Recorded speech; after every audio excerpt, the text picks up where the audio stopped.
자, 마지막 시간입니다. 행복한 공법 시간입니다. 반갑습니다. 예. 자, 그러면 아까 우리가 건축물의 용도의 변경에 대해서 우리가 한번 봤는데요. 일단, 자, 이거 다시 한번 더 건축법의 적용의 범위죠. 적용의 범위는 대상물에 따른 적용 범위가 있고 대상 행위에 따른 적용 범위가 있다 이거죠. 그 대상 행위가 아까 이야기한 대로 건축 행위가 있고 대수선 행위가 있고 그 다음에 용도 변경 행위가 있다 이거죠. 그럼 여기서 아까 볼 때 건축은 신정 개재이다. 그래서 아까 신축, 증축, 개축, 재축 이전을 말하고 대소설은 내기, 보지, 방주, 담화 이렇게 한 거 생각이 납니까? 그 내력벽, 기둥, 보, 지붕틀 여기는 증설에 해체하고 수선 변경을 구분하고 여기는 방주, 담화 이거는 외부 형태를 바꾸는 거다 이렇게 봤죠. 그 다음에 용도 변경은 아까 용도의 분류가 건축물의 용도는 사람들이 건축물을 사용하는 목적에 따라서 나누어 놓은 것이 용도의 분류야. 그래서 1번 단독주택에서부터 자 29번 야영장 시설까지 아까 봤습니다. 자, 그 중에서 같은 시설군끼리 묶어놓은 게 9개 시설군이 있는데 이 군은 무리군자잖아요. 그럼 9개 시설군이 있는데 그 9개 시설군이 아까 이야기한 대로 자산, 전문, 뭐라고? 영교, 건축이 이렇게 우리가 봤습니다. 자, 그럼 여기서 자동차 관련 시설군은 자동차 관련 시설. 그럼 자동차 관련 시설 아까 뭐 세차장, 주차장, 폐차장, 정비공장, 운전학원 이런 게 자동차 관련 시설 거 배웠잖아요. 그런 거예요. 자, 그 다음에 산업 등 시설군은 뭐야? 운창공, 위자, 묘장이라고 되어 있습니다. 자, 그럼 여기서 지금 보고 있는 거죠. 거기 422페이지 봐야 돼요. 422페이지 운창공, 위자, 묘장 보이나요?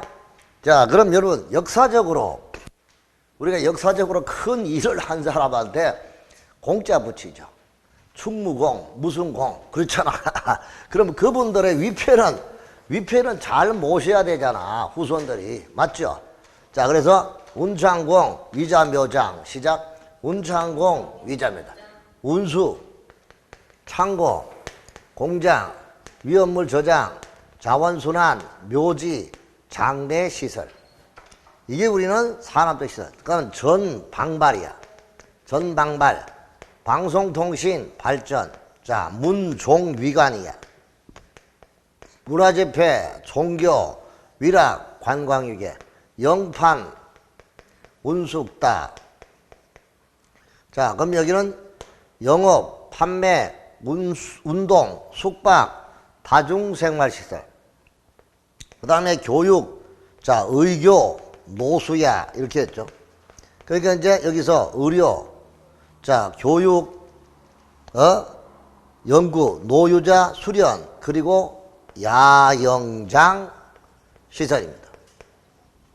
자, 그 다음에 이제 근린생활시설은 1종과 2종. 1종은 가깝고 2종은 조금 멀다. 1종은 냄새 안 나는데 2종은 냄새 난다. 그리고 1종은 모든 용도직이 다 가능한데 2종은 다 그런 건 아니다. 자, 두검. 여기는 단공업교군 이렇게 해서 우리가 봤죠. 그러니까 단독주택, 공동주택, 업무, 교정, 그리고 군사시설입니다. 그 다음 기타에 속하는 것이 뭐냐? 기타가 바로 뭐냐? 동식물 관련 시설. 이렇게 해서 9가지의 유사한 시설군이 있는데 용도의 변경은 이 학원의 건물을, 이 교육원을 자, 교육원으로 쓰고 있다가 이거를 병원으로 수임세를 바꾸는 거. 그게 바로 용도 변경이야. 자, 그럼 용도 변경할 때는 이렇게 내림차순, 높은 자원수나 이 자동차 관련을 자, 그 밖에 동식물 관련 시설로 바꾸는 거. 이때는 내려가는 거니까 무조건 신고야. 신고하고 바꿔야 돼. 그 다음에 올라가는 거. 올림 차순의 변경은 허가야, 허가. 허가. 신고, 허가. 자, 그 다음에 옆으로 바꾸는 거. 운수를 공장으로 바꾼다. 운수를 공장으로 바꾼다. 이런 거는 뭐야? 이거는 건축물 대장의 기재사항의 변경 신청이야. 건축물 대장의 기재사항의 변경 신청 대상이야. 자, 그 다음에 일종 생활과 이종 걸린 생활시설, 그리고 동일 용도 상호 간의 변경, 동일 용도 상호 간의 변경, 이러한 변경은 이거는 뭐다? 동일 용도 상호 간의 변경은 그냥 할 수 있는 거, 그냥. 자, 그래서 우리가 용도 변경은 신고하는 게 있고요. 그 다음에 올라가면서 허가하는 게 있고요. 옆으로 하는 거, 건축물 대장의 기재사항만 바꾸는 게 있고요. 그냥 할 수 있는 것도 있어요. 이렇게 네 가지가 용도 변경의 경우다. 이렇게 보면 돼요. 자, 그러면 자, 용도 변경 422쪽이 제일 위에 용도 변경 절차. 사용 승인을 받은 건축물의 용도를 변경하려는 자는 각호의 구분에 따라 국토부령이 정하는 바에 따라 특도, 특시, 시장군수구청의 허가를 받아. 422페이지 보는 거예요. 자, 허가 대상은 시설군에 속하는, 다문화 시설군에 속하는 건축물의 용도를 상위군에 해당하는 용도로 변경하는 거. 그러니까 올림 차순으로 변경하는 거. 밑에서부터 위로 올라가는 변경. 이거는 뭐다? 허가다. 그럼 여러분, 동식물 관련 시설을 다른 걸로 바꿀 때는 무조건 뭐야? 무조건 올라가는 거 허가잖아. 그럼 이 자동차 관련 시설을 다른 걸로 바꾸는 건 무조건 뭐다? 내려가는 거니까 신고. 일단 두 개를 해결했네. 오케이? 그러면 운수시설 택시회사를 공장으로 바꾼대. 뭐 하면 돼? 대장의 뭐? 기재사항만 바꾸면 된다고요. 아시겠죠? 자, 그런데 소매점을, 자, 판매시설인 소매점을 도매점으로 바꾼대. 그런 동일 용도 상호간에 바꾸는 거 아니냐고요. 그게 다 판매시설이니까. 소매점이나 도매점이나 판매점이잖아. 판매시설. 판매시설이니까 동일 용도 상호간에 바꾸는 것은 뭐다? 그냥 하면 돼요. 아시겠죠?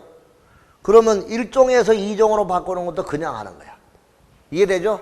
요런 거를 잘 이해하면 된다. 그게 허가 대상, 신고 대상, 대장의 기재상의 변경 신청. 그 다음에 대장의 기재 내용의 변경 신청에서 제외. 그러면 제외라는 것은 같은 용도에 속하는 건축물의 상호간의 변경. 그 다음에 용도 제한에 적합한 범위에서 1종과 2종으로 변경하는 거. 이런 거는 그냥 하는 거야. 이게 바로 리얼이 그게 바로 그냥 하는 거다. 자, 그 다음에 시설구는 자산 전문, 연기어 건조기, 내려가는 거는 신고, 올라가는 거는 허가, 옆으로 가는 거는 대장의 이상, 이렇게 본다는 것이죠. 됐어요. 다 같이 자산 전문, 연기어 건조기 시작. 그럼 저 이걸 가지고 시험 문제 질문됩니다. 자, 질문합니다. 물음 들어가요. 자, 종합병원을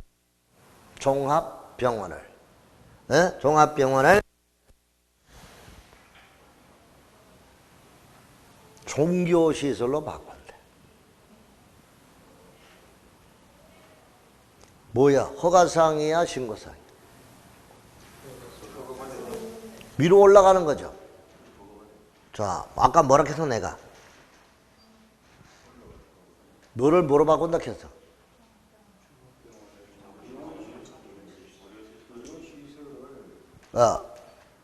종합병원을, 의료시설을 뭐로 바꾸는 거야? 종교시설로 바꾸는 거죠. 문화지표로 바꾸는 거죠. 올라가는 거니까 무조건 뭐야? 허가. 자, 백화점을 방송시설로 바꾼다. 판매시설을 방송통신이니까 올라가는 거죠. 뭐야? 허가 아시겠습니까? 자, 그러면 운수시설을 운동시설로 바꾼대. 운수는 여기고 산업이고 운동은 영업이잖아. 맞죠? 내려가는 거죠. 뭐야? 신고. 이렇게 문제가 나오니까 그런 거를 우리가 이해를 하고 가야 된다. 아시겠죠? 이게 바로 그 경우다. 그 다음에 건축물의 건축 절차. 자, 건축 기준 용도 변경이라는 경우에 기존에 맞게 해야 되고, 국장은 변경할 때 적격을 고시할 수가 있습니다. 자, 설계와 디귿, 니은 설계와 디귿의 사용성이 있는데, 거기다가 설계 옆에다가 요 말, 오설. 그 다음 그 밑에 사용승인 옆에다가 백사. 그래서 여러분, 여기다가 백사오설 시작. 용도 변경 면적이 100제곱미터 이상일 때는 사용 승인 받아야 되고, 용도 변경 면적이 500 이상일 때는 건축사에 의한 설계 대상이다. 설계를 받아라. 그래서 허가 대상 경우로서 바닥 면적이 500 이상일 때는 용도 변경은 설계에 관하여 건축사에 의한 설계를 해야 되고요. 자, 바닥 면적비가 100제곱미터 이상의 용도 변경일 때는 용도 변경 다 하고 난 다음에 사용 승인을 받아라. 그래서 사용 승인에 관한 규정을 준용한다. 자, 여기까지가 아까 봤던 거고, 다시 돌아가서 431페이지로 갑니다. 자, 그럼 이제 용도의 분류가 1번 단독에서부터, 자, 그 다음에 얼마까지? 자, 29번 야영장 시설까지 용도 분류 봤어요. 그런데 복수 용도를 인정할 수 있습니다. 건축주는 건축물의 용도를 복수로 하여 허가, 신고, 용도 변경 허가, 신고 또는 대장의 기재에 변경 신청을 할 수가 있고, 허가권자는 신청한 복수의 용도가 이 법이나 건축 기준과 입지 기준 등에 모두 적합한 경우에 한정하여 복수 용도로 허용할 수가 있고, 복수 용도는 같은 시설군에서 허용할 수 있지만 허가권자는 지방 건축의 심의를 거쳐 다른 시설군의 용도 간에 복수 용도를 허용할 수 있다. 이렇게 보면 돼요. 자, 리모델링입니다. 건축물의 노후화를 억제하거나 기능 향상을 위해서 둘치고요, 대수선하거나 일부를 증축하는 행위인데 이게 개정이 됐습니다. 여기다가 일부 증축 옆에다가 개축을 집어넣으세요. 자, 그러면 일단 리모델링은 옛날에는 대수선과 증축이었는데, 자, 요거 2018년도 6월 달부터 적용되는데요. 6월 달은 우리 시험법에 들어가죠. 그러니까 자, 리모델링은 대수선과 일부 증축하거나 개축하는 행위. 그래서 대수선, 증축, 개축 이 세 가지. 대수선, 증축, 개축. 증개대. 아니면 리증개대. 이것이 바로 리모델링이다. 리모델링은 증축하거나 개축하거나 대수선하는 행위를 리모델링이다 하는 거, 개정된 거 집어넣어 주시고요. 자, 유지관리. 건축물의 유지관리란 소유자나 관리자가 사용 승인된 건축물의 대지구조 설비 용도를 지속적으로 유지하기 위해 건축물이 멸실될 때까지 관리하는 행위를 유지관리라고 하는 거예요. 그 다음에 실내 건축이라는 게 있고요. 네, 이건 참고적으로 보시고, 그 다음에 건축 적용의 특례가 나오는데 적용의 완화 하는 게 나오죠. 완화 요청을 받아서 건축 관계자는 건축주, 설계자, 시공자, 감리자 이런 사람이 건축 관계자라고 하는데, 건축 관계자의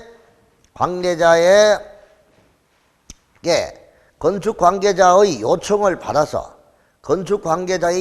받아서 허가권자가 건축 기준을 완화해 줄 수 있다. 이것이 건축 기준의 완화입니다. 자, 그럼 여기서 우리가 완화되는 게 어떤 것이냐? 자, 거기 두 번째 칸에 사용 승인 후 15년이 경과되어 리모델링이 필요한 건물, 거기다가 밑줄 쳐두세요. 15년을 20년을 잘 고치니까 그런 거 주의하시고요. 자, 그래서 이런 경우는 이러한 대지안의 조경이나 건축선 지정이나 건폐율, 용적률 이런 규정을 완화한다 하는 거 알아두시면 됩니다. 자, 그리고 나머지는 뭐 신경 쓰지 마시고요. 그 다음 페이지 434쪽에 가서 3번 리모델링에 대비한 특례입니다. 리모델링에 대한 특례라는 것은 리모델링이 쉬운 구조의 공동주택의 건축을 촉진하기 위해 공동주택을 다음의 구조로 하여 건축허가를 신청을 하면 용적률, 높이 제한 줄치고 1조건, 용적률과 높이 제한과 1조건을 100분의 120의 비율로 뭐 할 수 있다? 완화할 수 있습니다. 그러니까 100분의 용적률 100분의 120으로 완화할 수 있는 것은 리모델링 오래된 건물을 그대로 방치하는 것보다 리모델링을 하게 함으로써 건축물의 기능을 높여주는 게 필요하겠죠. 자, 이럴 때 용적률, 높이 제한, 자, 이런 기준을 100분의 120까지 뭐 해준다? 완화해준다 이 뜻입니다. 자, 그 다음에 건축법령에 있어서 민법 244조, 민법에는 244조 이 규정을 우리가 상인관계라 합니다. 서로상 이웃릿 상인관계라 하는데 지하시설 등을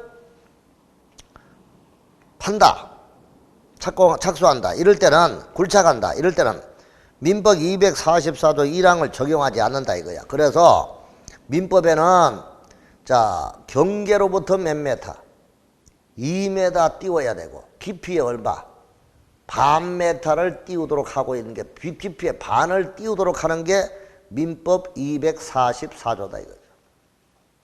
반응이 없네. 민법 244조 맞아요 안 맞아요? 깊이에 얼마?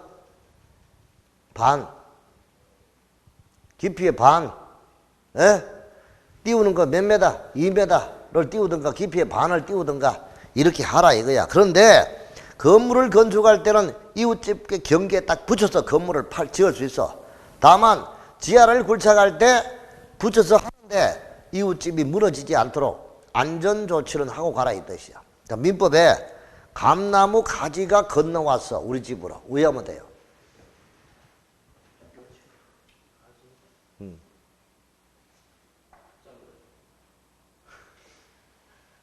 그냥 자르면 되면 됩니까? 그냥 왜 얘기하고? 그러면 뿌리는 그냥 잘라야죠. 우리 집이 무너지는데 그렇잖아. 그런 게 상인관계 맞죠? 이런 거를 본다 이 뜻이죠. 하수도법 38조. 자, 이거는 뭐냐면은 건축물에 딸린 개인 하수 처리 시설, 이걸 우리가 뭐라고 하느냐? 정화조. 무슨 조? 정화조 설치할 때는 개인 하수 처리 하수도법에 따라서 개인 하수 처리 시설 설계에 의한 규정에 의해서 전문가가 설계해야 된다 이거야. 그런데 우리 건물을 건축할 때는 건축허가를 받아서 하니까 건축주가 하면 된다 이거죠. 434쪽 보는데 지금 어디인지 못 찾아가지고 왔다 갔다 하십니다. 434쪽에 5번 위에 건축위원회 위에 다른 법령에 적용되지. 아시겠죠? 요거 참고적으로 보시고. 자, 그 다음에 건축위원회 중앙이 있고 지방건축에 있는데 중앙은 뭐요? 국토부에 있고 지방건축위원회는 어디? 시도 지방에 있는 것이다. 이렇게 참고적으로 보면 되죠. 여기는 뭐 그한데 작년도에 원래 그 감정평가서 문제에서 이거 나왔더라니까. 중앙건축위원회 이거 나오니까 전부 공부 안 하는 파트야. 안 하는 파트인데 이게 시험 문제 나온 적이 있는데 문제 풀면서 그거 한번 정리해 줄 테니까 알아두시면 되겠고요. 자, 그 다음에 여러분 자료 보시고 저는 2장으로 갑니다. 자, 자료 보시면 제2장에 건축물의 건축 이렇게 보입니다. 보이나요? 건물의 건축 보이나요?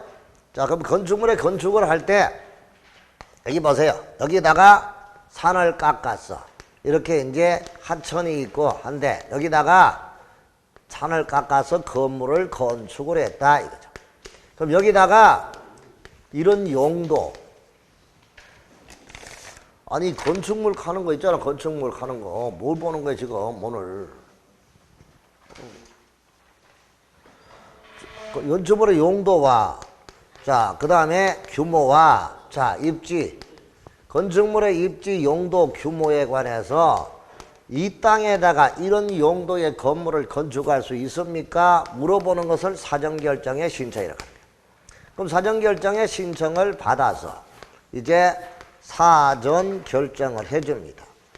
그 다음 사전 결정을 하고 이제 건축 허가를 신청하게 됩니다. 자, 그럼 건축 허가 신청을 받아서 건축 허가하는 거예요. 그럼 여기서 우리가 이제 이거를 봐야 된다 이거죠.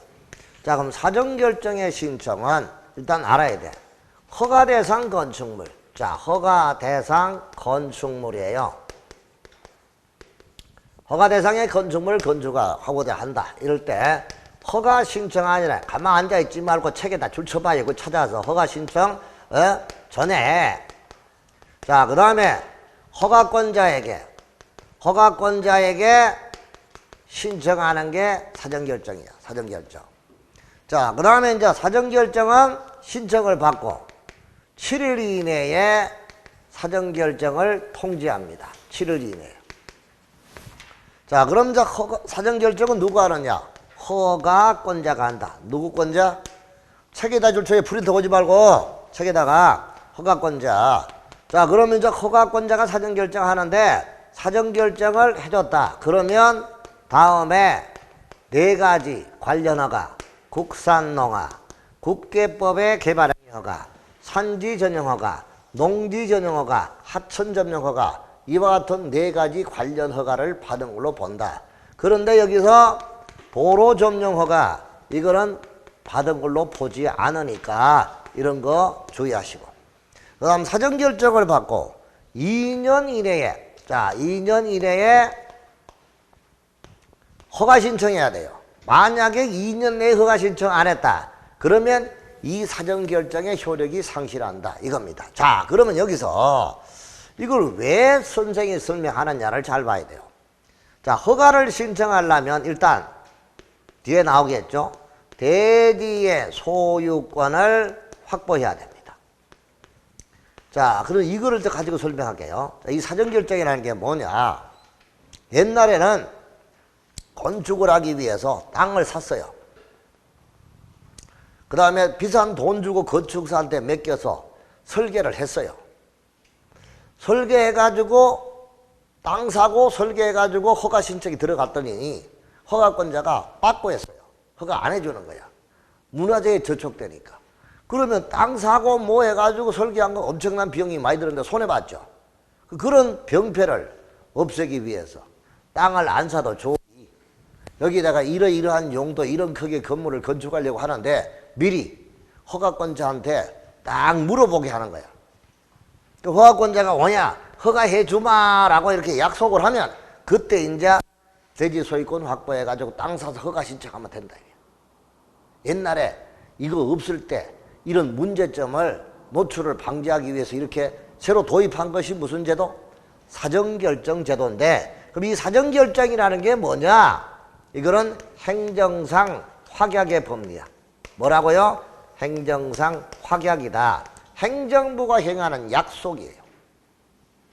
이게 바로 1980년대에 목동, 서울의 목동의 신시가지 사건에 연구된 내용이에요. 아, 이게 그때 도입된 것이 행정상 확약의 법리라는 거예요. 우리나라에. 이 목동 신시가지 사건이 뭐냐? 목동이 지금은 목동이 서울이 제2의 강남이라 하거든요. 그만큼 목동이 많이 발전했어요. 거기에 지금 신시가지가 되기 전에 그 산 밑에 뼈아리에 다 찌그러져가는 초가집 뭐 이렇게 건물 갖고 있는 사람들한테 한 집에 뭐 새들은 사람이 엄청 많아. 그럼 집주인한테 집 한 채 주겠다고 약속을 했어. 그런데 세입자들은 전세 자금 개봐야 3,000원, 1,500원. 3,000원, 1,500원이야 그 당시에. 그걸 갖고 밖에 나가가지고 뭐 영천 뚝딱 말고 영천 뚝딱을 어떡하니까는 동년시 그 어릴 때 우리 엄마가 말을 안 들으니까요. 내가 어릴 때 말 안 들으니까 너 영천 뚝딱하면서 죽어온 자식이라 하더만. 난 그 말을 들으니까 진짜 속을 푸대 한마디. 진짜 난 죽어온 거야. 우리 어머니가 외갓집이 우리 영천이거든. 임고거든. 임고면 3, 4권 있는 데 있잖아요. 영천 뚝딱하면서 죽어왔다 하기는 진짜 슬프더라니까. 그들 이때까지 여기 세던 사람들은 그 돈 받아 나가가지고 청계천 뚝다리 밑에도 생활할 수도 없을 정도예요. 그러니까 세입자들이 집주인한테는 아파트 한 채 준다고 약속을 했고 세입자에게는 아무 대답이 없으니까 세입자가 데모를 한 거야. 데모를 해가지고 목동구청에 도시계획과 과장을 여관방에다가 3년 강제시킨 사건이 목동 신시가지 사건이에요. 사법고시 시험에도 2차 시험에 나왔다니까, 행정법에서. 이때 도입된 이론이 행정상 확약이야. 행정부 행한 약속이다. 이 사건이 터지고 난 다음부터 서울 근교나 그 근교에 재개발 사업하나 무슨 사업 하던가 해가 학생들이 학교 앞에 하숙을 치고 자취를 쳤는데 집이 철거되는 거야. 도로 넓어지고 뭐 한다고. 이럴 때 이사비가 그때부터 나오기 시작한 거예요. 이게 바로 행정상 확약의 법리가 그만큼 파급 효과가 큰 거라고. 아시겠어요? 행정부 행하는 뭐라고? 약속이다. 약속. 그러니까 한번 물어보면 여기다가 이런 용도, 자 책을 봅시다. 사정결정. 허가대상 건물 건축 줄치고요. 허가 신청하기 전에 줄치고 허가권자에게 줄치고 건축물의 건축에 관한 다음에 각호의 사항에 대한 사정결정을 신청할 수 있다. 해당 대지에 건축하는 것이 이 법이나 법령에 허용되는지 여부. 그 다음에 건축 제한 완화에 관한 사항을 고려하여 해당 지에 건축 가능한 건축물의 규모에 맞는가 안 맞는가, 허가를 받기 위하여 신청권자가 고려할 사항에 적합한가 아닌가, 이런 거를 물어보는 것이 사정결정의 신청이야. 그럼 신고 대상은 아니고 무슨 대상 건물?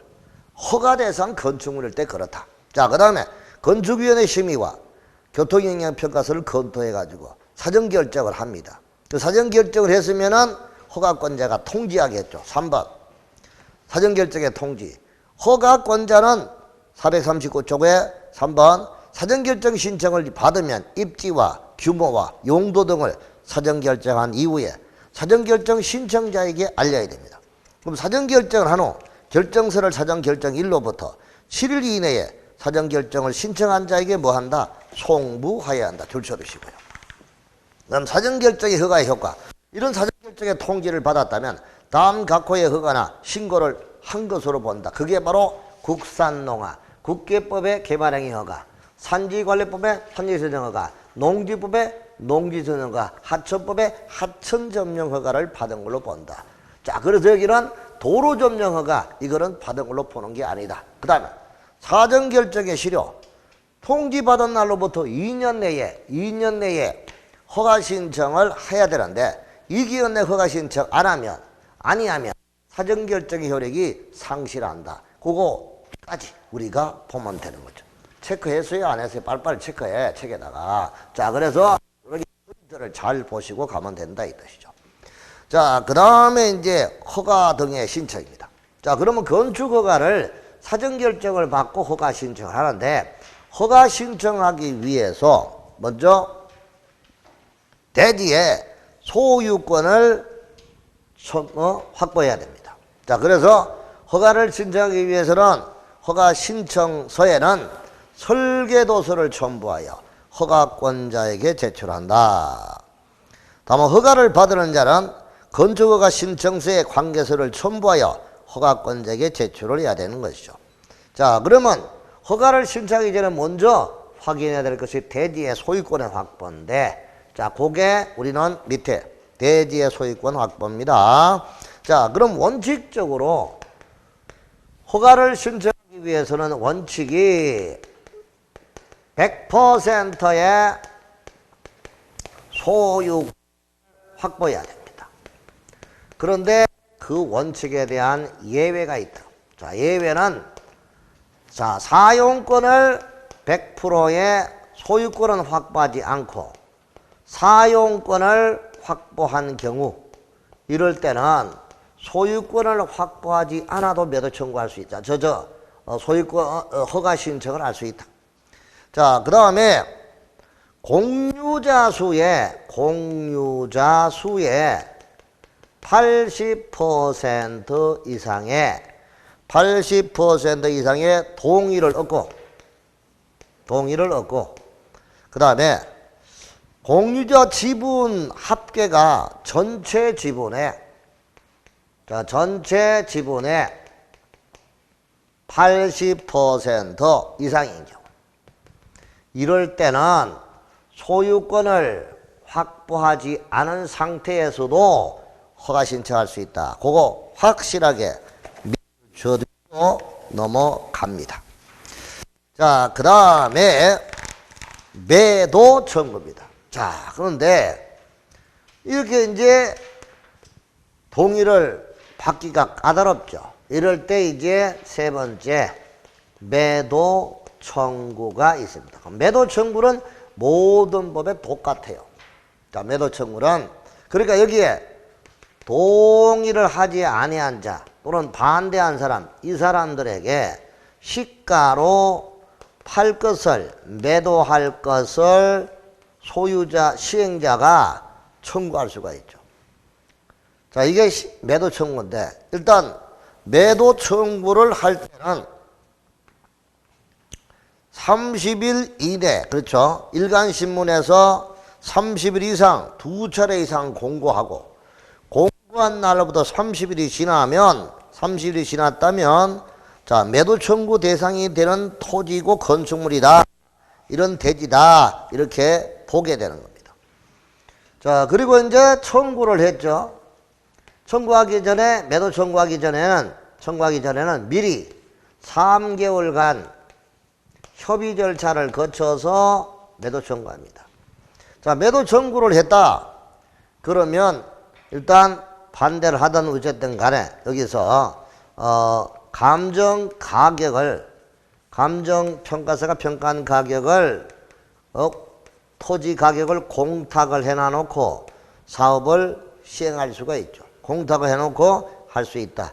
그게 바로 그 경우. 그래서 오른쪽 리얼 건축주는 매도 청구 대상 공유지분의 감정평가에 대한 금액을 법원에다가 공탁을 하고 착공할 수 있고, 공유지분의 감정평가액은 허가권자가 추천하는 감정평가업자 2사람 이상이 평가한 금액을 산술평균하여 산정한다. 이렇게 보시면 되겠습니다. 자, 이거죠. 자, 그 다음에 설계를 하고 그 다음에 허가 신청을 합니다. 그럼 아까 설계대상 건축물은 허가대상 건축물일 때 설계사에 의한 설계를 하고 이제 설계도서에 작성을 해서 이제 허가 신청을 합니다. 고개 들어봅시다. 자, 건축을 하기 위해서는 우리가 허가 신청을 할 때 설계도서, 허가 신청서, 자, 신청서에다가 설계도서 등을 첨부해서 허가 신청을 한단 말이에요. 그래서 이 설계가 먼저 나와야 되겠죠. 우리가 남진 씨의 노래도 님과 함께 저 푸른 초원 위에 그림 같은 집을 짓고, 그림을 잘 그려야 돼. 그림이 설계잖아. 맞죠? 그림을 그려서 이렇게 허가 신청을 해야 된다. 이 뜻입니다.